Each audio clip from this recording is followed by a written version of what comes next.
हमार हूँ और हमरे रहबू।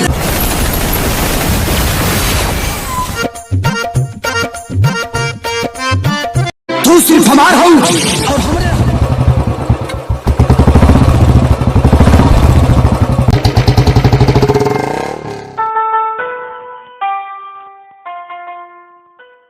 खेसारी लाल यादव जी के जब फिल्म आएगा संघर्ष 2 बिल्कुल तबाही मचा देगा दोस्तों, सारा फिल्म का रिकॉर्ड तोड़ेगा दोस्तों। जी हाँ दोस्तों, और आप लोग के सबसे पहले तो ये बता देते हैं कि इसमें खेसारी लाल यादव जी के बेटी कृति भी देखने को मिलेगा दोस्तों संघर्ष 2 मूवी में, और मेघा श्री हीरोइनी के रूप में देखने को मिलेगा दोस्तों, और हीरो के रूप में तो दबंग सुपरस्टार खेसारी लाल यादव जी ही है, जो कि खेसारी लाल यादव जी के जब फिल्म आएगा संघर्ष 2 बिल्कुल तबाही मचा देगा दोस्तों। तो जैसे कि आप लोग संघर्ष मूवी देखे होंगे दोस्तों, काफी सुपर डुपर हिट रहा खेसारी लाल यादव जी के, और ये मूवी भी बहुत ब्लास्ट करेगा दोस्तों। बाकी वीडियो पसंद आया तो लाइक कमेंट शेयर सब्सक्राइब जरूर कीजिएगा दोस्तों। धन्यवाद।